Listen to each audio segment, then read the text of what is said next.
Hey everybody, it's Jem and Jess, and thanks for watching. Today I'm going to do a post review on the Ghostmaker by Tanya Shatseva. I'm sorry, I'm not even going to try to butcher her last name. By Diymoonshop. It turned out so gorgeous. I mean, I wish I had better lighting, but dude, it's like, it doesn't even do it justice right here. I mean, look how sparkly it is. And I love these right here are the electric diamonds. I put some right here on her shirt, but yeah, isn't it pretty? I love it. Okay, anyways, so yeah, this is the Ghostmaker. I ordered it July 31st. And well, the order didn't go through till August 1st, I guess.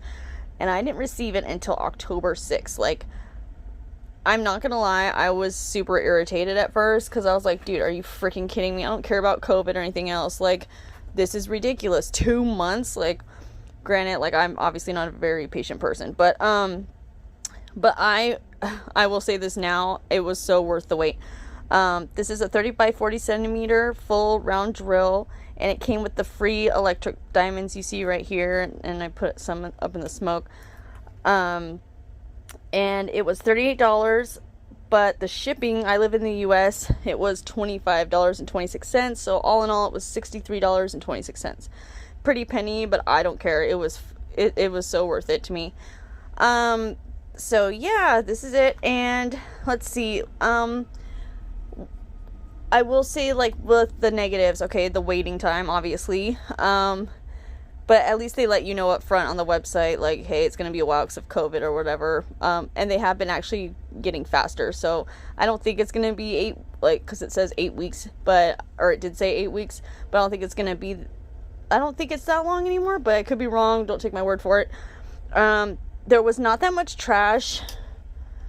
I mean, I think I threw it out. I wish I saved it for you guys, but there was really not that much trash. I mean, especially for, and the drills.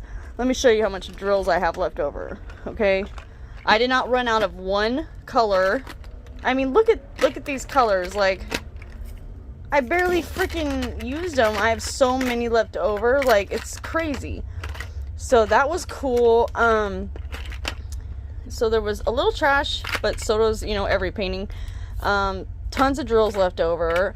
I didn't have any issues. I could see, okay, so when it came to the symbols, I could see, all of them good, except, here, let me get the legend. Here's the legend. I love that it's a walking legend. See, let me see if you can see the picture. Let me see the picture? Look at that. If not better than the freaking picture on the damn legend. Okay, I'm just saying. So yeah, the only issues I had with the legend, like the symbols, was, okay, G right here. It's like a little G. And where is it? Number 8. Can you see how that looks almost, well, I guess maybe not exactly the same. I mean, and then these two, 5 and S, I had a really hard time with. But other than that, I mean, it was fine as long as I had good lighting, My problem is I want to do it till 1 o'clock in the morning and I can't see, which, duh, maybe that's a hint. So anyways, yeah, I don't really have anything bad to say about this, like, except for, like, I could barely see a couple symbols in the waiting time on getting it. I mean, I'm so glad I didn't throw a big hissy fit. Because, yeah, you will be seeing a lot more of Diymoonshop paintings from me. I'm about to post, after this, I'm going to post another video from Treasure Studios Art. I'm going to do a post review on there and Paint Gem. So, a couple more videos after this if you guys want to check it out. Yeah, one's going to be good and one not so good. But I hope you do. Hope you liked the video, like the feedback. I do recommend this painting. It was so much fun. My favorite painting to do so far. And it turned out absolutely amazing. And I wish you could see just how gorgeous it really is. This lighting sucks. But anyways, hope everyone has a great day. And please like the video or comment. If not, I'm glad you just got to see the post review. Thanks.